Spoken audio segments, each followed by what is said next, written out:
وعلیکم جی، کیسے ہیں آپ سب لوگ؟ میں امید کرتا ہوں آپ سب لوگ خیریت سے ہوں گے۔ آج ہم پڑھنے جا رہے ہیں ناول سرکش کی ایک اور نیو ایپیسوڈ۔ شروع کرتے ہیں ناول سرکش، لیکن اس سے پہلے اگر آپ لوگ میرے چینل پر نئے ہیں تو میرے چینل کو کر لیجئے سبسکرائب اور بیل آئکن کو دبانا ہرگز مت بھولیے گا، تاکہ میرے ہر آنے والی نئی آڈیو آپ کے سماعتوں تک پہنچ سکے۔ اور آپ لوگوں سے گزارش ہے کہ میرے چینل کو شیئر ضرور کیجیے گا تاکہ چینل مزید لوگوں تک پہنچ سکے۔ ویٹروں کو ایک بار پھر نئے سرے سے باریک بینی سے چیک کیا جائے کہ ان میں کوئی غلط آدمی تو داخل نہیں ہو گیا تھا، کسی کا ماضی مشکوک تو نہیں ہے، بلکہ ہو سکے تو ہوٹل کے تمام ملازمین کے بارے میں نئے سرے سے تحقیقات کر لی جائے۔ ویٹر کے روپ میں جو شخص مر چکا تھا، اس کے بارے میں فوری طور پر معلوم ہونا مشکل تھا کہ وہ ویٹر ہی تھا یا اس نے کسی ویٹر کی جگہ لی تھی، کیونکہ اس کی حالت ہی قابل شناخت نہیں ہو رہی تھی۔ مجھے اندیشہ یہی تھا کہ کہیں اس کی جگہ بیچارہ اصل ویٹر کسی مصیبت میں گرفتار، کہیں نیم مردہ یا مردہ حالت میں نہ پڑا ہو۔ شفیع شاہ نے مجھے تسلی دی کہ وہ اس ضمن میں تمام معلومات حاصل کر لے گا، اگر اس کام میں تاخیر بھی ہوئی تو وہ مجھے فون پر لاہور رپورٹ دے دے گا۔ ان معلومات سے نمٹتے صبح ہو گئی تھی۔ 6:30 بجے کی فلائٹ سے منسٹر صاحب کو مڈل ایسٹ روانہ ہونا تھا، اور وہ بیچارے ایک پل کے لیے بھی نہیں سو سکے تھے۔ 4 گھنٹے کی ان کی فلائٹ تھی، اور وہاں جاتے ہی انہیں بے شمار مصروفیات درپیش تھیں۔ مجھے ان کی حالت دیکھ کر ترس آ رہا تھا۔ وہ مجھے اس حفیظ سے بہت مختلف نظر آ رہے تھے جس سے میری پہلی ملاقات گورنر ہاؤس میں ہوئی تھی۔ بہرحال وہ اپنے آپ کو سنبھالنے کی پوری کوشش کر رہے تھے۔ انہوں نے اپنا شیڈول تبدیل نہیں کیا اور مقررہ وقت پر اپنے اسٹاف کے ساتھ ایئرپورٹ روانہ ہو گئے۔ ان کے جانے کے بعد ہوٹل میں گویا سکوت چھا گیا۔ CID اور پولیس والوں نے بھی ہماری جان چھوڑ دی تھی۔ نیند بھی نہیں آ رہی تھی۔ نذیر خان کا بھی یہی حال تھا، اس کی بھی گویا سمجھ میں نہیں آ رہا تھا کہ کیا کریں۔ تاہم میں نے اس کو کمرے میں بھیج دیا۔ میں چاہتا تھا کہ وہ کچھ آرام کر لے تو بہتر ہے۔ اس کے ساتھ پروگرام یہ طے پایا تھا کہ دوپہر 1 بجے والی فلائٹ سے ہم لاہور واپس چلے جائیں گے۔ شفیع شاہ کو میں نے سیٹیں کنفرم کرانے کی ہدایت کر دی تھی۔ چند گھنٹے میسر تھے۔ میں نے سوچا آرام یا بے آرامی میں گزارنے کی بجائے راحلہ کے پاس گزار لیے جائیں تو بہتر ہے۔ چنانچہ میں ایک بار پھر اس کے گھر کی طرف روانہ ہو گیا۔ اس روز چھٹی تھی۔ میں نے سوچا اس کے دفتر کا حرج بھی نہیں ہوگا۔ میں ذرا یہ بھی نہیں جاننا چاہتا تھا کہ میں نے بس مشکل انہیں لاہور شفٹ ہونے پر آمادہ کیا تھا، تو اب وہ بھی اپنے اس فیصلے پر قائم ہیں یا ان کا ارادہ کچھ ڈگمگا رہا تھا۔ راحلہ کے ہاں یہ چند گھنٹے لمحوں کی طرح گزر گئے۔ مجھے یہ جان کر خوشی ہوئی کہ وہ اور راشد لاہور شفٹ ہونے کے فیصلے پر قائم تھے، بلکہ پہلے جو تھوڑی بہت ہچکچاہٹ تھی وہ بھی دونوں بہن بھائیوں میں صلاح مشورے کے بعد دور ہو چکی تھی۔ دوسری سب باتیں پہلے ہی کی طرح ہوتی رہیں۔ لفظوں کے شگولے رہے۔ راحلہ کی قربت تو جہاں فضا تھی، اس سے بات کرنا تو لطف آتا تھا، وہ اپنی جگہ تھا۔ اس کی وضاحت لفظوں میں ہو سکتی ہے۔ راحلہ سے تعلق میں ایک بے عنوان تشنگی بھی تھی، ایک عجیب راحت بھی۔ اس کے ساتھ جو بھی وقت گزرتا روح کو سرشار کر جاتا۔ فلائٹ کا وقت قریب آیا تو میں بادل ناخواستہ اس کے ہاں رخصت ہوا۔ وہ ایئرپورٹ تک ساتھ آنا چاہتی تھی، لیکن میں نے اسے منع کر دیا۔ میں نے راستے میں ہوٹل سے نذیر صاحب کو ساتھ لیا، اور وہاں ایک ڈرائیور ہمیں ایئرپورٹ چھوڑنے کے لیے آ گیا۔ شفیع شاہ بھی ساتھ ہو لیا تھا تاکہ جو باتیں نہیں ہو سکی تھیں ہم راستے میں کر لیں۔ جہاز جب کراچی سے روانہ ہوا اور اس کی پرواز ہموار ہوئی تو میں نے حفاظتی بیلٹ کھولنے کے بعد تھکے سے انداز کے سیٹ کے پشت سے ٹیک لگا کر بٹن دبا کر اسے ترچھا کر لیا اور دراز ہو گیا۔ آنکھیں بند کی تو گزشتہ شب کے واقعات نظروں میں گھومنے لگے۔ اللہ نے عزت رکھ لی تھی، میرے ہوٹل میں ایسا واقعہ رونما نہیں ہوا تھا جس کا اسکینڈل بن سکتا۔ اس طمانینت کی وجہ سے مجھے قطعاً تھکن محسوس نہیں ہو رہی تھی۔ مجھے اس طمانینت سے زیادہ محظوظ نہ ہو پایا تھا۔ اس روز فرسٹ کلاس میں گو کہ مسافر بہت کم تھے، لیکن میرے آس پاس کی 6-7 نشستوں پر غالباً مسافروں کی ایک ہی گروپ تھا۔ وہ ایک دوسرے سے خوب اونچی آوازوں میں باتیں کر رہے تھے، چھوٹے گھسے پٹے نیم مزاحیہ جملوں پر خوب زور سے ہنس رہے تھے۔ میں نے بالآخر آنکھیں کھولی اور اخبار کی اونٹ سے ان اکھیوں سے ان کا جائزہ لیا۔ ان میں سے جو شخص عین میرے ساتھ والی نشست پر بیٹھا تھا وہی ان کا سربراہ معلوم ہوتا تھا۔ باقی لوگ بھی گویا پہناوے اور رکھ رکھاؤ میں اسی جیسے دکھائی دے رہے تھے، لیکن ان کا انداز بتاتا تھا کہ وہ اس کے ہم مرتبہ نہیں ہیں۔ ان کی باتوں سے ظاہر ہوتا تھا کہ وہ اس کی خوشنودی حاصل کرنے کے لیے کوشاں رہتے تھے۔ ان کی بے تکلفی بھی ذرا مؤدبانہ قسم کی تھی۔ وہ اس شخص کو ملک صاحب کہہ کر مخاطب کر رہے تھے۔ ملک صاحب ادھیڑ عمر، چوڑے چکلے اور گورے چٹھے تھے۔ قد کاٹ اچھا تھا، موٹاپے کا شکار نہیں تھے، ہاتھ پاؤں کے مضبوط معلوم ہوتے تھے۔ دولت نے یقیناً ان کی شخصیت میں ایک مہم سی ملائمت اور چمک دمک پیدا کرنے کی کوشش کی تھی، لیکن اس کی طے میں ان کا دیہاتیوں والا کھردرا پن بہرحال برقرار تھا۔ چہرہ بتاتا تھا کہ شخص میں جوانی میں خاصی مردانہ وجاہت رہی ہوگی، جسے بچے کھچے آثار اب بھی موجود تھے، جن کا انہیں شاید اب بھی کچھ زیادہ ہی احساس تھا۔ تبھی بار بار غیر ضروری طور پر ایئر ہوسٹس کو بلائے جا رہے تھے اور اسے اپنی والہانہ نظروں سے نوازے جا رہے تھے۔ وہ بیچاری اپنی نبی تلی پیشہ ورانہ مسکراہٹ کے ساتھ اسی طرح انہیں برداشت کر رہی تھی جس طرح عام طور پر ایئر ہوسٹس فرسٹ کلاس مسافروں کو کیا کرتی ہیں۔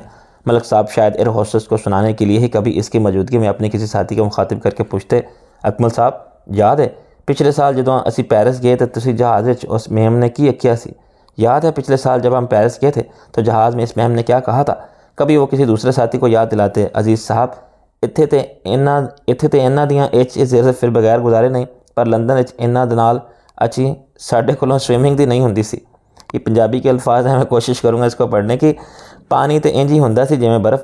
اچھا یہاں تو ان میں ایئر کنڈیشنز کے بغیر گزارا نہیں، لیکن لندن میں تو ان دنوں ہم سے سوئمنگ بھی نہیں ہوتی تھی، پانی تو ایسے ہی ہوتا تھا جیسے برف۔ ساتھی بار بار ان کے ہاں میں ہاں ملاتے، پھر لندن، پیرس اور روم کی باتیں شروع ہو جاتی۔ کبھی ملک صاحب کے ساتھ انہی سے پوچھنے لگتے کہ فلاں قیمتی گاڑی کا انہوں نے کیا کیا اور فلاں کا کیا۔ ملک صاحب انہیں بتانے لگتے کہ فلاں گاڑی تو انہوں نے فلاں کو تحفے میں دے دی اور فلاں کوٹھی تو وہ مقدمے میں جیت گئے تھے، مگر انہیں بالکل پسند نہیں تھی، اس لیے انہوں نے بیچ دی۔ میں دیکھ رہا تھا کہ ملک صاحب جی بھر کے شو آف کر رہے تھے اور ان کے ساتھی اس کام میں حسب توفیق ان کا ہاتھ بٹا رہے تھے۔ ایئر ہوسٹس خوبصورت تھی، بلکہ بلا شبہ بہت زیادہ خوبصورت تھی۔ آتے جاتے یہ سب باتیں اس کے کانوں پر پڑ رہی تھیں۔ ملک صاحب کے نظر الاتفاق کا بھی اسے احساس نہیں ہوا۔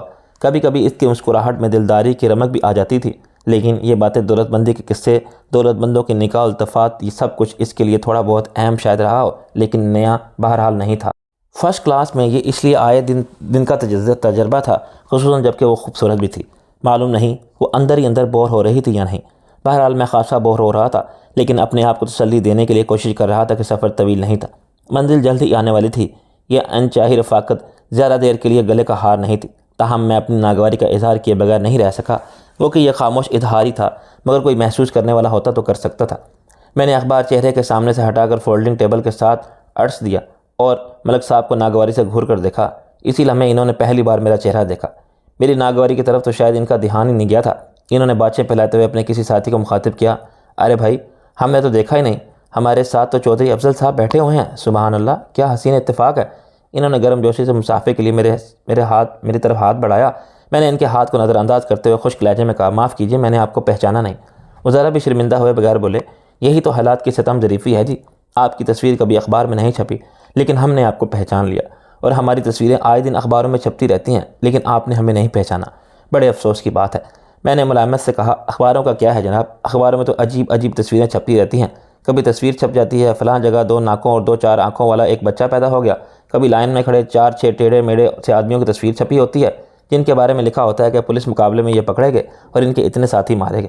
کبھی کبھی تو تلاش گمشدہ میں کسی بیگم صاحبہ کے کتے کی تصویر بھی چھپ جاتی ہے کہ کالی آنکھوں اور بھورے بالوں والا ٹونی 3 دن سے غائب ہے، اور اس کی جدائی میں بیگم صاحبہ کا رو رو کر برا حال ہے۔ اتنی تصویریں چھپتی ہیں اخباروں میں، انسان کس کس کو یاد رکھ سکتا ہے۔ ملک صاحب تو ایک لمحے کے لیے گڑبڑا گئے، ان کی رنگت کچھ متغیر سی ہو گئی، لیکن ان کے کچھ بولنے سے پہلے ان کے معزز قسم کے چمچوں میں سے ایک بول اٹھا، کمال ہے چودھری صاحب، آپ بات کو کہاں لے گئے؟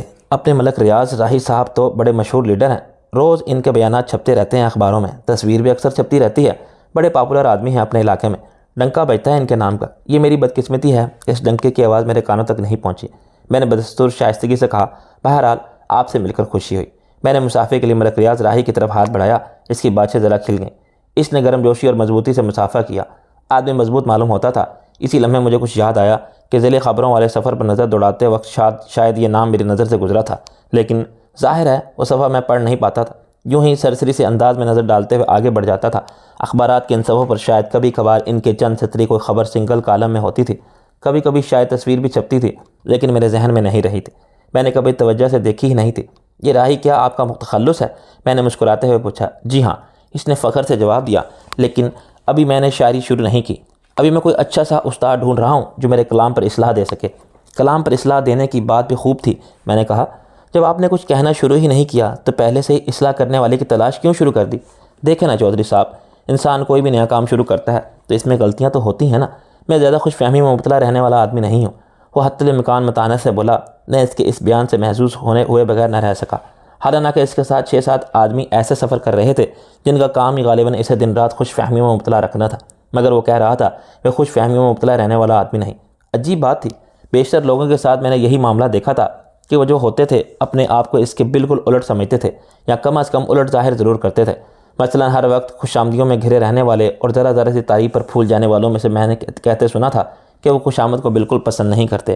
میرے لیے یہ سمجھنا مشکل نہیں تھا کہ ملک ریاض راہی کو دراصل استاد کی نہیں، کسی ایسے مفلوق الحال شاعر کی ضرورت تھی جو اپنا کلام اس کے ہاتھ فروغ کر سکے، جسے وہ اپنے نام سے چھپوا کر مشاعروں میں پڑھ کر شاعر ہونے کی سند یا سکے ان کی باتوں سے اندازہ ہوا کہ اس کا اصل شوق لیڈری ہی تھا۔ شاعری کی یہ جعلی ٹھڑک اس نے فالتو میں ہی پالی ہوئی تھی۔ وہ انہی لوگوں میں سے معلوم ہوتا تھا جن کے لیے سیاست ہر اعتبار سے منافع بخش ہوتی تھی۔ شوق کا شوق، شہرت کی شہرت، مشغلے کا مشغلہ اور کاروبار کا کاروبار۔ جہاں لاکھ لگاؤ وہاں سے بعد میں 10 لاکھ کماؤ۔ ان لوگوں کا کوئی نظریہ نہیں ہوتا، اور اگر ہوتا بھی ہے تو وہ صرف لوگوں کو بیوقوف بنانے کے لیے ہوتا ہے۔ دلی طور پر انہیں کسی نظریے سے کوئی دلچسپی نہیں ہوتی۔ وہ جدھر کا پلڑا جھکتے دیکھتے ہیں اسی طرف ہو جاتے ہیں۔ تاہم ملک ریاض راہی فی الحال ایک چھوٹی سی پارٹی میں تھا، شاید اس لیے کہ وہاں اسے بڑا سا عہدہ ملا ہوا تھا۔ دولت اس کے پاس ٹھیک ٹھاک ہی لگتی تھی۔ بنیادی طور پر زمیندار تھا، لیکن پراپرٹی کے دھندے میں بھی سرگرم معلوم ہوتا تھا۔ لاہور میں بڑی بڑی کوٹیاں خرید کر بیچتا رہتا تھا۔ اس کے ساتھ سفر کرنے والے 6-7 آدمی بھی خوشحال ہی معلوم ہوتے تھے۔ ان میں سے کوئی اس کی پارٹی کا عہدیدار تھا اور کوئی بغیر عہدے کے اس کے لیے کوئی نہ کوئی خدمت انجام دے رہا تھا۔ وہ کچھ شاطر اور موقع پرست سے آدمیوں کا ایک چھوٹا سا گینگ معلوم ہوتا تھا۔ کافی باتیں ہو چکی تھیں تو وہ سوال میری زبان پر آ گیا جو شروع سے ذہن میں کلبلا رہا تھا۔ ملک صاحب، آپ نے مجھے پہچانا کیسے، جبکہ بقول آپ ہی کہ میری تصویر اخباروں میں بھی نہیں چھپتی؟ وہ غیر ملکی سگریٹ سلگا کر طویل کش لینے کے بعد بولا، آپ جیسے لوگ عوامی سطح پر مشہور نہیں ہوتے، لیکن شہر کے خاص الخاص لوگوں میں اور اونچے طبقوں میں بہت اچھی طرح جانے پہچانے جاتے ہیں۔ پھر وہ میں نے خیز سے انداز میں ہنسا، اور آپ جیسے لوگ ہم جیسے سیاسی لیڈروں کو تو لسٹ پر ہوتے ہیں، آپ کو پہچانا تو ہماری ضرورت ہوتا ہے، خواہ غائبانہ طور پر ہی صحیح۔ لسٹ پر ہوتے ہیں؟ میں نے حیرت سے دہرایا۔ کون سی لسٹ پر ملک صاحب؟ کیا ہٹ لسٹ پر؟ اس نے ایک گونجدار کہکا لگایا، سگریٹ کا ایک اور کش لے کر راکھ جہاز کے قالین پر جھاڑی اور خوش دلی سے بولا، خدا نہ کرے آپ کسی کی ہٹ لسٹ پر ہوں۔ ابھی تو آپ نوجوان ہیں، ابھی تو آپ کو بے شمار کام کرنے ہیں، ملک و قوم کے لیے، ہمارے لیے۔ ایک تو یہ قوم کے نحیف و نزار اور مریل گھوڑے کی پیٹھ پر سواری کرنے والے موٹے موٹے مگرمچھ ہر بات میں ملک و قوم کے درمیان میں ضرور لے آتے ہیں، جن کی حالت انہی کے اعمال سے بوجھ سے ابتر ہے۔ میں نے دھیمے لہجے میں کہا، حاضر ہوں مدد کو جان و دل سے، گرجا کا کیڑا ہو میں ذرا سا۔ اس نے ایک بار پھر گونجیلا سے کہکا لگایا۔ اس کے ہنسنے کے ساتھ ہی اس کے ہم سفروں کی باتیں بھی پھیل جاتی تھیں۔ وہ میرے ہاتھ پہ ہاتھ مار کر بولا، آپ بہت دلچسپ آدمی ہیں چودھری صاحب۔ آپ کی نوجوانی کے باوجود آپ کی کاروباری حیثیت کو دیکھتے ہوئے مجھے اندیشہ تھا کہ آپ بھی دوسرے کاروباری بڑے لوگوں کی طرح خشک نہ ہوں۔ پھر ایک لمحے کے توقف سے بولا، بہرحال آپ کی مصروفیات زیادہ تر خوش قسم کی ہی ہوں گی، کاروبار بڑا خوش کام ہے، لیکن اگر کبھی آپ شہر کی زندگی سے بور ہو جائیں تو آپ کی طبیعت سیر و شکار، تفریح اور ایڈونچرز کی طرف مائل ہو تو ہمیں یاد فرمائیے گا، ہم آپ کو اپنے علاقے میں لے چلیں گے، کوئی دن تفریح میں گزاریں گے تو یاد کریں گے۔ پھر وہ آنکھ دبا کر سرگوشی میں بولا، یہ مت سمجھیے گا کہ گاؤں جا کر آپ خاک پھانک کر آ جائیں گے، وہاں ضرورت کی ہر چیز موجود ہے، بلکہ بلا ضرورت بھی آپ جو کہیں گے حاضر کر دیا جائے گا۔ جنگل میں منگل ہے، ایک بار تجربہ کر کے ضرور دیکھیے گا۔ مجھے اندازہ ہے ملک صاحب، آدمی کے پاس دولت ہو تو جنگل بھی شہر ہے، اور دولت نہ ہو تو شہر بھی بیاباں ہے۔ میں نے کہا۔ وہ پھڑک اٹھنے کی اداکاری کرتے ہوئے بولا، لاکھ روپے کی بات کی ہے آپ نے، پیسے والے ہیں نا آپ، اس لیے آپ کو پیسے کی طاقت کا اندازہ ہے۔ سارا کھیل ہی پیسے کا ہے جی، یہ پوری دنیا اپنے محور کے گرد نہیں، پیسے کے گرد گھوم رہی ہے۔ ہمارے ہاں ہر سرگرمی پیسے کی وجہ سے ہے یا پیسے کے لیے، سیاست، نوکری، حتیٰ کہ سماجی خدمت، سب کی طے میں پیسے کا ہی چکر ہے۔ ہم بھی زمانے کے ساتھ چل رہے ہیں۔ کیا زمانہ بہت برا ہے؟ میں نے پوچھا۔ آپ کو اس میں کوئی شک ہے کیا؟ آپ دنیا کی حالت نہیں دیکھ رہے؟ چاروں طرف کیا ہو رہا ہے؟ وہ گویا میری بے خبری پر افسوس کرتے ہوئے بولا، لیکن میں نے حال ہی میں ایک حدیث پڑھی ہے جس کے مطابق اللہ تعالیٰ کا فرمان ہے کہ زمانے کو برا مت کہو۔ زمانے میں ہو، انسان زمانے کو برا کہہ کر مجھے تکلیف پہنچاتے ہیں۔ میں نے گہری سنجیدگی سے کہا، اور واقعی زمانہ تو غیب کی علامت ہے، برے تو ہم انسان ہوتے ہیں۔ ہم اپنی حرکتوں سے جس دور کو چاہیں اچھا بنا سکتے ہیں اور جس دور کو چاہیں برا۔ تو پھر ہم یہ کیوں نہیں کہتے کہ انسان بہت برا ہو گیا ہے؟ یہ کیوں کہتے ہیں کہ زمانہ خراب آ گیا ہے؟ ملک ریاض راہی نے حیرت سے میری طرف دیکھا اور ہلکی سی ہنسی کے ساتھ بولا، چودھری صاحب کہیں میں آپ کو غلط تو نہیں سمجھا؟ نہیں، میں نے جواب دیا، مولوی ہونا تو کافی مشکل کام ہوتا ہے، میں تو پہلے اندر سے انسان بننے کی کوشش کر رہا ہوں۔ اوہو، آپ نے تو مجھے ڈرا ہی دیا تھا۔ وہ طمانینت کی گہرائی سانس لے کر بولا، آج کل سچی بات سن کر لوگ ڈر کیوں جاتے ہیں؟ میں نے معصومیت سے کہا، چودھری صاحب۔ وہ ایک بار پھر آنکھ دبا کر مسکراتے ہوئے بولا، اب آپ اتنے بھولے بادشاہ نہ بنے، آپ کو بہت اچھی طرح پتہ ہے دنیا کدھر جا رہی ہے، لوگ کیا کر رہے ہیں اور کیوں کر رہے ہیں، آپ کو دنیا داری کے سارے چکروں کا پتہ ہے۔ اگر آپ اتنے سیدھے ہوتے تو اتنے بڑے بزنس مین نہ بنتے۔ میں نے کب کہا کہ مجھے دنیا داری کے چکروں کا پتہ نہیں؟ میں نے حیرت سے آنکھیں جھپکائیں۔ جب سے پتہ چلا ہے، دنیا کو زیادہ قریب سے دیکھا ہے، تب سے ہی تو دل سے زیادہ دکھنے لگا ہے۔ آ گئی نا بلا شبہ ایک عذاب ہے۔ چھوڑیں جی، وہ میرا ہاتھ تھپک کر بولا، آپ کسی کے عذاب ثواب کے چکروں میں نہ پڑا کریں، آپ کی بھی ابھی عمر کیا ہے؟ دنیا دیکھیں، ہر چیز کو انجوائے کریں، ورنہ بعد میں پچھتائیں گے۔ انجوائے تو میں کر رہا ہوں، میں تو آپ جیسے لوگوں کی باتوں پر بھی انجوائے کرتا ہوں، لیکن ہو سکتا ہے پھر بھی بعد میں پچھتانا پڑے۔ پچھتاوے کا کیا ہے؟ زندگی کے آخری موڑ پر پہنچ کر تو اکثر لوگوں کو، خصوصاً دنیا داروں کو پچھتاتے ہی دیکھا ہے میں نے۔ دنیا میں سب کچھ دیکھ لینے کے، حاصل کر لینے اور برتنے کے بعد بھی ان کے ہاتھ میں جھاڑ کے یہ صحیح سوچتے ہیں، اچھا بس یہی تھا دنیا، اس کے لیے اتنے پاپڑ بیلے، اتنے پاپ کمائے، 2 فٹے منہ۔ 4 وہ منہ سے ایسا نہ کہہ سکے، لیکن قریب سے مشاہدہ کرنے پر ان کی محسوسات کچھ ایسے ہی معلوم ہوتے تھے۔ آپ کا کیا خیال ہے؟ چھوڑیں چودھری صاحب، آپ تو خیالوں خوابوں کی باتیں کر رہے ہیں۔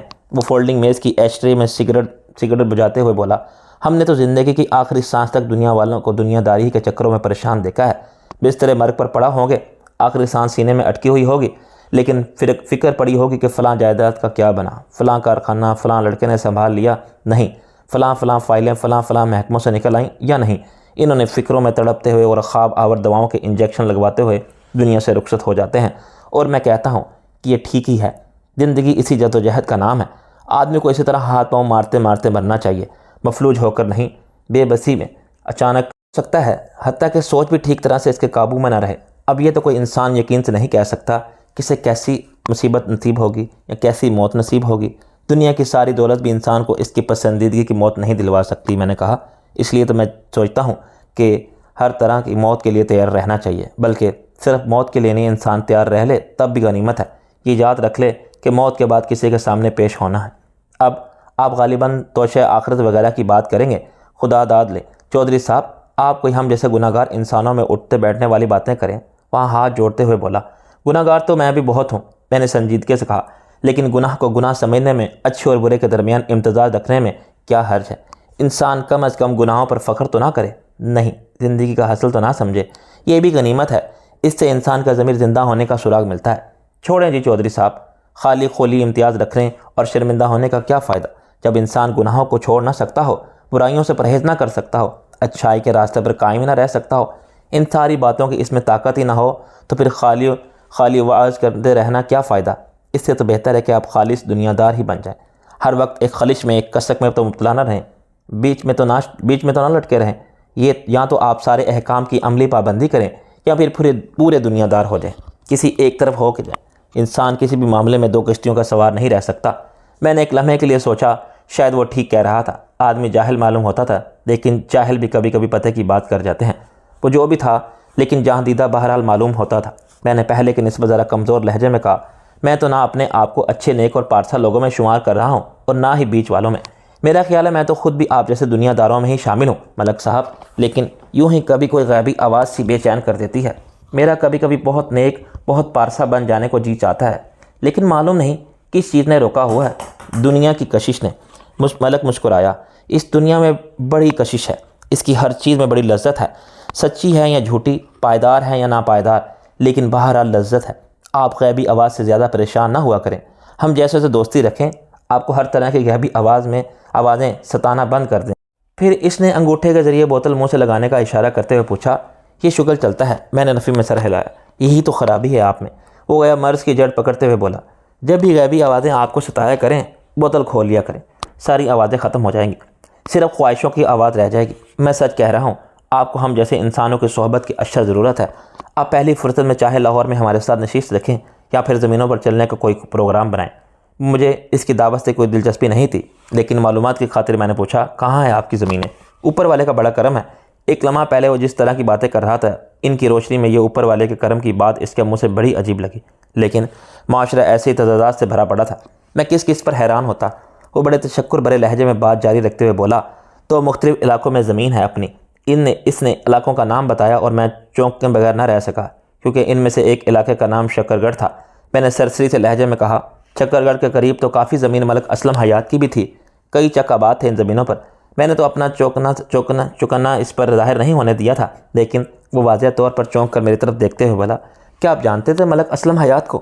میں نے بے نیازی سے کہا، نہیں، البتہ ملک اسلم حیات کا کوئی بیٹا تھا، شاید کیسر ملک نام تھا اس کا، وہ فلم بزنس میں بھی تھا، میرا بھی کچھ پیسے فلم بزنس میں لگا ہوا ہے۔ وہی اسٹوڈیو میں اتفاقاً ایک آدھ بار اس سے ملاقات ہوئی، اور وہ کچھ ایسے خوشگوار حالات میں نہیں ہوئی تھی۔ بہرحال اس کے بیک گراؤنڈ کا پتہ چلا تھا۔ وہ گویا اطمینان کی سانس لے کر بولا، کیسر سے تو تم کم ہی لوگوں کی ملاقات خوشگوار حالت میں ہوتی تھی، تھا تو وہ بڑا زندہ دل اور ہمارے جیسے ہی شوق رکھنے والا لڑکا، لیکن فلم لائن نے اسے کچھ زیادہ خراب کر دیا تھا۔ میں نے دل میں سوچا، میرے خیال میں تو وہ فلم لائن کو زیادہ خراب کر رہا تھا، لیکن میں خاموش رہا۔ ملک ریاض بات جاری رکھتے ہوئے بولا، خرابی اس میں صرف یہ پیدا ہو گئی کہ اسے اپنے فائدے نقصان کی تمیز نہیں رہی تھی۔ کیا آپ کو معلوم ہے وہ دونوں باپ بیٹے یکے بعد دیگرے کچھ ہی عرصے میں مارے گئے تھے؟ ہاں، میں نے کچھ سنا تو تھا، لیکن مجھے صحیح طور پر حالات کا علم نہیں ہے۔ میں نے کچھ زیادہ دلچسپی نہیں لی تھی۔ میں نے بے نیازی سے کہا۔ شاید ملک ریاض کے وہم و گمان بھی نہیں تھا کہ وہ دونوں باپ بیٹے میرے ہی ہاتھوں کو انجام کو پہنچے تھے۔ وہ ترہم امیز سے لہجے میں بولا، وہ جیسے بھی تھی، بہرحال نہایت غیر متوقع طور پر ان کے خاندان کا نام نشان مٹ گیا تھا۔ باپ سارا حالات میں غائب ہوا۔ غائب کیا ہوا؟ سبھی کو اندازہ ہو گیا تھا کہ وہ مر چکا ہے۔ اس کے بعد زمین جائیداد وغیرہ اکلوتے بیٹے کے نام منتقل ہوئی، پھر وہ بھی مر گیا۔ وہ غیر شادی شدہ تھا، یعنی اتنی بڑی ذمہ داری وغیرہ کا کوئی وارث ہی نہیں، بس قریب 3 رشتہ دار ہی میں تھا۔ میرے پاس پہلے ہی اللہ کا دیا بہت کچھ تھا، لیکن ان کا سب کچھ بھی مجھے ہی مل گیا۔ کچھ عدالتی کارروائیاں ضرور کرنی پڑیں، لیکن تھانے کچہریاں ہم لوگوں کے لیے گھر کی طرح ہوتی ہیں۔ بس یوں سمجھ لیں کہ میں بیٹھے بٹھائے پہلے سے دگنا بڑا زمیندار بن گیا۔ حالانکہ ان لوگوں کی زندگی میں میرا کبھی ان لوگوں سے میل جول نہیں تھا، بلکہ یوں سمجھ لیں کہ دونوں طرف ایک طرح کی ہلکی پھلکی سی ناپسندیدگی پائی جاتی تھی۔ پھر وہ ہلکی سی ہنسی کے ساتھ بولا، لیکن بھائی سچی بات ہے، ان کے مرنے کے بعد میں ان کا کافی شکر گزار ہوں۔ کافی فائدہ پہنچا ہے ان کی موت سے۔ میری صاف گوئی شاید آپ کو پسند نہ آئے، لیکن میں کھرا آدمی ہوں، سچی بات کرتا ہوں۔ خام خواہ منہ لٹکا کر بیٹھنے اور ایسے لوگوں کی موت پر اظہار افسوس کرنے کی کوشش نہیں کرتا جن کی موت کا مجھے حقیقت میں کوئی افسوس ہوا ہی نہیں ہوتا۔ کیوں جی، کیا میں غلط کہہ رہا ہوں چودھری صاحب؟ نہیں، آپ بالکل ٹھیک کہہ رہے ہیں، میں نے بے دھیانی سے کہا۔ میں اصل میں اب ایک نئے زاویہ نظر سے اس کا جائزہ لے رہا تھا۔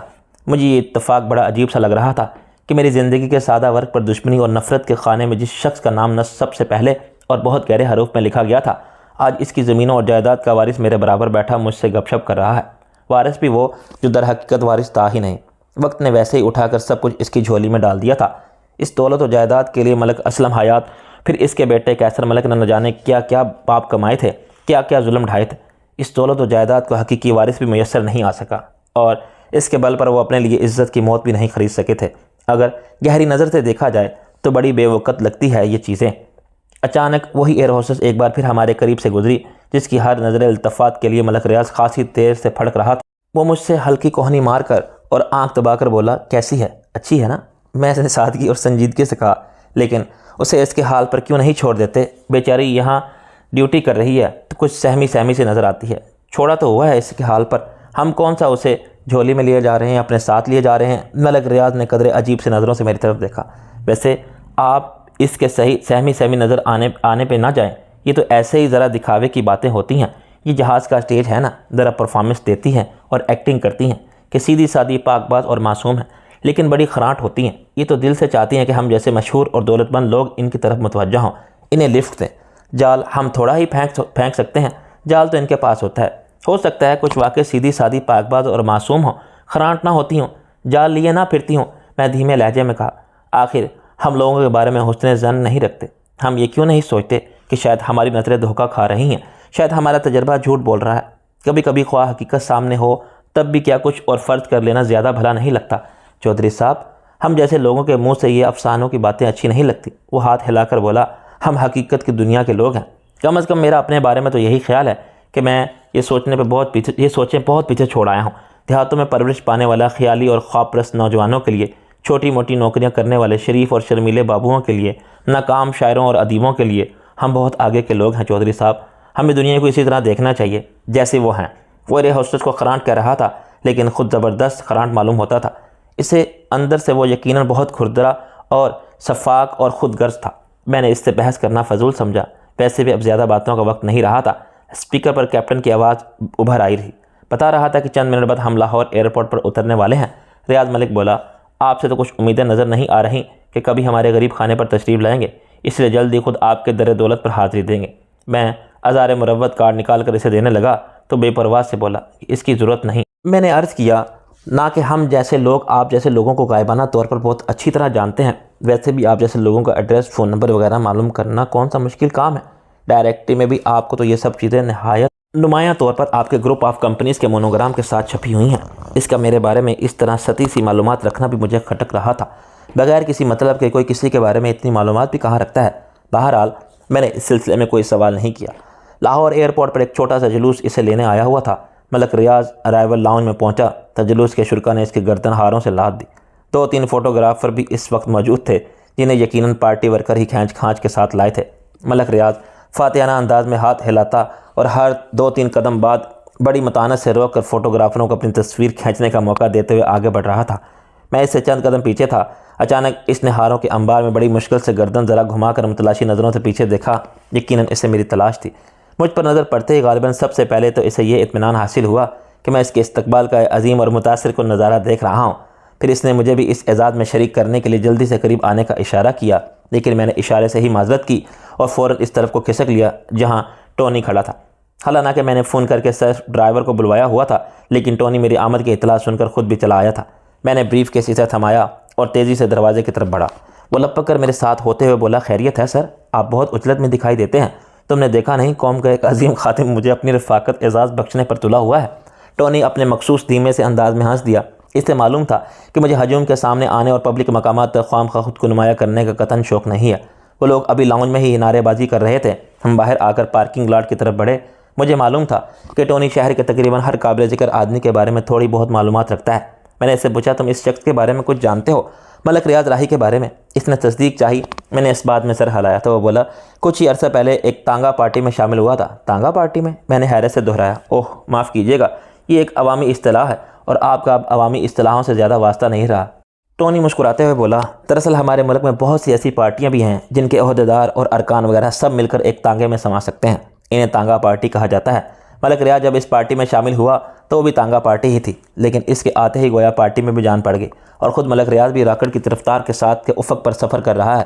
ابھی اس سطح پر تو نہیں پہنچا کہ گلی کوچوں میں جانا پہچانا جانے لگے، لیکن آثار بتاتے ہیں کہ سال 2 سال میں بڑے بڑے جغاوری لیڈروں کے کان قطر جائے گا۔ ایسی کیا خوبی ہے اس میں نے گاڑی میں بیٹھتے ہوئے پوچھا۔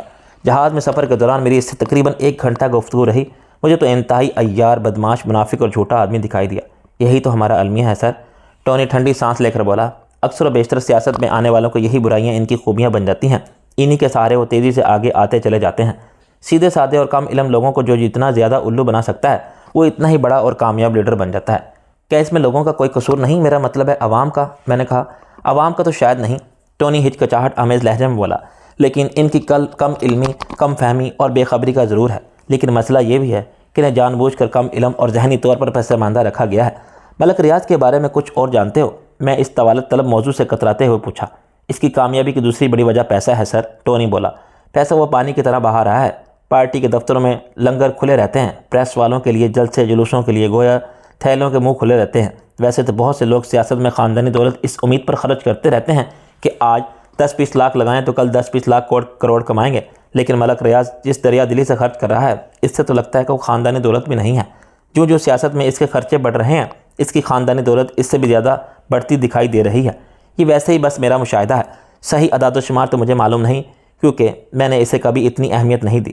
وہ زمیندار ہے اور بڑی پراپرٹی کا سائیڈ بزنس بھی کرتا ہے۔ دونوں کام بہت زیادہ منافع دے رہے ہوں گے۔ جتنا مہینے میں خرچ ہو رہا ہوگا اتنا تو شاید وہ 1 گھنٹے میں کما لیتا ہوگا۔ میں نے کہا، ویسے بھی ہمارے ہاں جب لوگ سیاست میں آ جاتے ہیں تو ان سے حساب کتاب لینے والا کوئی نہیں رہتا۔ ایک عام آدمی ذرا صاف ستھری سی کریانے کی دکان بھی کھول لے تو اس کے پاس انکم ٹیکس والے پہنچ جاتے ہیں اور حساب مانگتے ہیں، پوچھتے ہیں کہ دکان کھولنے کے لیے پیسہ کہاں سے آیا۔ لیکن پیدل جوتیاں چٹکانے والے جب سیاست میں آ کر مرسڈیز میں گھومنے لگتے ہیں، بلڈنگیں کھڑی کر لیتے ہیں، تب بھی ان سے کوئی نہیں پوچھتا کہ دریا کہاں سے بہتے چلے آ رہے ہیں۔ ٹونی استہزائیہ سے انداز میں ہنس کر رہ گیا۔ نذیر خان کراچی سے لے کر اب تک صرف سائے کی طرح میرے ساتھ تھا۔ اتنی دیر سے وہ بالکل نہیں بولا تھا۔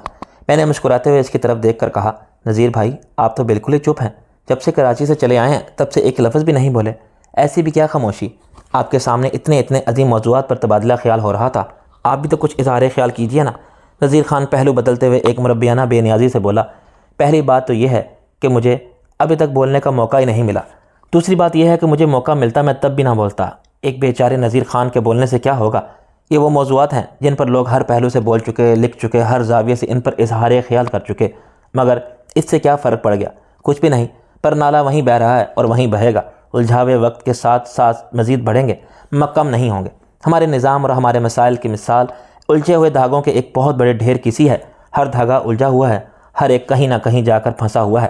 جس کسی کو بھی یہ ڈھیر سلجھانے کے لیے بٹھایا جاتا ہے وہ اپنی آنکھوں پر اپنے کچھ مخصوص مفادات کی پٹی باندھ کر اسے سلجھانے بیٹھتا ہے۔ ظاہر ہے آپ آنکھوں پر پٹی باندھ کر تو اس ڈھیر کو نہیں سلجھا سکتے نا، آپ تو مزید الجھائیں گے۔ بس یہی ہو رہا ہے ہمارے ساتھ۔ اس نے گویا بات ختم کر دی۔ گاڑی میں ایک لمحے کے لیے سکوت چھا گیا، صرف ایئر کنڈیشن اور انجن کی ہلکی سی سرسراہٹ سنائی دے رہی تھی۔ آخر کار ٹونی بولا، آپ کیوں ملک ریاض کے بارے میں پوچھ رہے تھے؟ کوئی خاص وجہ نہیں تھی، بس ویسے ہی مجھے لگا کہ وہ مجھ سے دلچسپی لے رہا تھا، جبکہ میری بے خبری کا یہ عالم ہے کہ میں اسے جانتا تک نہیں تھا۔ مجھے اس کی دلچسپی کچھ عجیب لگی۔ میں نے جواب دیا، ہو سکتا ہے وہ آپ کو اپنی پارٹی میں شامل ہونے کی دعوت دینا چاہتا ہو۔ ٹونی مسکراتے ہوئے بولا، آپ جیسے لوگوں کی تو ہر پارٹی کو ضرورت رہتی ہے نا، الیکشن بھی قریب ہیں، خدا نہ کرے وہ ایسی کوئی دعوت لے کر میرے پاس آئے۔ میں نے صدقے دل سے کہا۔ ایک لمحے کی خاموشی کے بعد میں نے ٹونی سے پوچھا، میری غیر موجودگی میں یہاں کوئی خاص مسئلہ تو سامنے نہیں آیا؟ نہیں سر، ایسی کوئی بات نہیں ہے جو آپ کے علم میں لائی جائے، ٹونی نے جواب دیا۔ اس کے بارے میں کوئی خبر جسے تلاش کرنے کی ذمہ داری میں نے تمہارے سپرد کی تھی؟ میرا اشارہ اینان کی طرف تھا، جس کی تلاش پر میں نے صرف ٹونی کو ہی نہیں بلکہ اپنے دفتر کے ملازم محسن علی اور اس احمق نوجوان وسیم احمد کو بھی لگا دیا تھا، لیکن سنجیدگی سے یہ حکم میں نے در حقیقت صرف ٹونی کو ہی دیا تھا۔ ٹونی اگلی سیٹ پر بیٹھا تھا اور سفر کے دوران بھی اس کی نظر ہر آتی جاتی گاڑی سے الجھ رہی تھی۔ مصطفانہ ایسے انداز میں گہری سانس لے کر وہ بولا، سر اس کی تلاش میں پھر کر تو میں نے گاڑی اس کے ٹائر گھسا لیے ہیں، مگر وہ نظر نہیں آیا۔ اگر اس کا ذرا سا بھی کوئی سراغ ہوتا۔ اس نے جملہ ادھورا چھوڑ دیا۔ یہی تو مسئلہ ہے، سراغ ہوتا تو شاید مشکل کچھ نہ کچھ آسان ہو جاتی۔ اب تک وہ چھلاوے کی طرح نمودار ہو کر چھلاوے ہی کی طرح غائب ہوتا رہتا ہے۔ اب اس بھرے پورے شہر میں اسے تلاش کرنا انگریزی محاورے کے مطابق گھاس کے ڈھیر میں سوئی تلاش کرنے کے ہی مترادف ہے۔ میرا خیال ہے تم خاص طور پر اس کی تلاش میں خاک چھانتے نہ پھرو، اپنے دوسرے کام بھی کرتے رہو، بس ساتھ ساتھ گرد و پیش پر نظر رکھو۔ اگر کبھی نظر آ گیا تو ٹھیک ہے، ورنہ لعنت بھیجو۔ ٹھیک ہے سر، جیسے آپ کا حکم، ٹونی بولا۔ نذیر خان نے کھنکار کر غلط صاف کرتے ہوئے کہا، اگر یہ کوئی زیادہ پرائیویٹ معاملہ نہیں ہے تو کیا میں پوچھ سکتا ہوں کہ یہ کس کا ذکر خیر ہو رہا ہے؟ شاید کس کی تلاش میں بھی کسی کام آ سکوں۔ نذیر بھائی، آپ نے تو جو کام کر دکھایا ہے وہی بہت ہے۔ فی الحال میں آپ کو اور کسی معاملے میں الجھانا نہیں چاہتا۔ اگر حقیقتاً آپ کی کوئی ضرورت پڑی تو ضرور دوبارہ آپ کو تکلیف دوں گا۔ میں نے حقیقی ممنوعیت سے کہا، ارے یہ بھی کوئی کام تھا؟ وہ قدر شرمندگی سے بولا۔ پھر جیسے اسے ہوٹل کے لاکر روم والا وہ منظر یاد آ گیا اور وہ جھرجھری سی لے کر بولا، میں تو سوچ بھی نہیں سکتا تھا کہ حفیظ صاحب کا سیکیورٹی چیف ہی انہیں قتل کرنے کی سازش کرے گا۔ سازش تو کہیں اور تیار ہوئی تھی نذیر بھائی، اکرام بیگ تو صرف مہرہ تھا۔ میں نے کہا، مجھے حیرت اس بات پر ہے کہ کوئی اس کو مہرہ بنانے میں کیوں کر کامیاب ہوا۔ اس کا ریکارڈ تو بتاتا ہے کہ ایک وفادار اور غیر متزلزل انداز میں اپنے فرائض انجام دینے والا آدمی تھا۔ ہر کام کا کوئی نہ کوئی پہلا دن تو ہوتا ہے نا، اس کا بھی یہی بکاؤ بننے کا آغاز ہوگا۔ شکر ہے وہ آغاز میں ہی پکڑا گیا۔ میں نے کہا، اگر یہ سازش کامیاب ہو جاتی اور حفیظ صاحب کی موت کا سبب دل کا دورہ ہی سمجھا جاتا تو اکرام بیگ کی طرف سے یا سازش کے امکان کی طرف سے کسی کا دھیان بھی نہ جاتا اور وہ مزید آگے بڑھ کر نہ جانے کہاں کیا مزید کام دکھاتا۔ اب اکرام بیگ کا بننے کا کیا؟ نذیر خان نے جاننا چاہا۔ میں نے حفیظ صاحب کو جو بندوبست کرتے دیکھا تھا اس کے مطابق تو خفیہ ایجنسی اسے تفتیش کے لیے لاہور لائیں گی، شاید آج ہی کسی فلائٹ سے اسے لاہور پہنچا دیا جائے۔ میں نے جواب دیا، ہمیں بھی تفتیش میں گھسنا پڑے گا، ہمیں بھی تفتیش میں گھسٹنا پڑے گا۔ نذیر خان نے قدرے بیداری سے پوچھا، نہیں، میں نے اس کا بندوبست کر لیا ہے، مجھے معلوم تھا ہم دونوں ہی اس کے متحمل نہیں ہو سکتے۔ میں نے حفیظ صاحب سے صاف کہہ دیا تھا کہ ہم نے جتنا کر دیا اتنا ہی کافی ہے، ہمیں احمقانہ قسم کے سوالوں جوابوں میں نہ گھسیٹا جائے۔ آپ کو یاد نہیں، رات میں آپ سے ایک کاغذ پر سائن کروائے تھے جسے آپ نے پڑھنے کی بھی زحمت نہیں کی تھی کیونکہ آپ کا نیند سے برا حال تھا؟ ہاں، نذیر خان نے سر ہلایا۔ آپ نے بھی اس پر دستخط کیے تھے؟ جی ہاں، وہ ہمارا ایک سیدھا سادہ سا تحریری بیان تھا۔ مجھے جو کچھ معلوم تھا یا جس حد تک بتانا تھا میں بہتر سمجھتا تھا وہ میں نے لکھ کر ان کے حوالے کر دیا اور حفیظ صاحب سے کہہ دیا کہ فائلوں میں جہاں جہاں بھی ضروری سمجھا جائے بس کو آگے بڑھایا جائے، مجھے یا نذیر خان کو کوئی تکلیف نہ دی جائے۔ حفیظ صاحب اب اپنی بات کو نہیں ٹال سکتے تھے نا، انہوں نے اسی وقت اس تحریری بیان پر اپنا نوٹ لکھ دیا۔ شکر ہے خدایا، نذیر خان نے اطمینان کی سانس لی، یہ آپ نے بڑا اچھا کام کیا۔ میں نے ڈرائیور کو ہدایت کی کہ مجھے گھر اتار کر نذیر خان کو چھوڑنے چلا جائے۔ ٹونی کی گاڑی بھی میرے ہاں کھڑی تھی، وہ بھی وہیں اتر گیا۔ نذیر خان رخصت ہو چکا تو ٹونی میرے ساتھ ڈرائیو میں آتے ہوئے بولا، سر میں اس شخص کی موجودگی میں آپ کو بتاتے رک گیا۔ آپ کی غیر موجودگی میں ایک خاص واقعہ یہ پیش آیا تھا کہ گزشتہ رات مجھے اغوا کرنے کی کوشش کی گئی، بلکہ یوں سمجھیں کہ میں تقریباً اغوا ہی ہو گیا تھا۔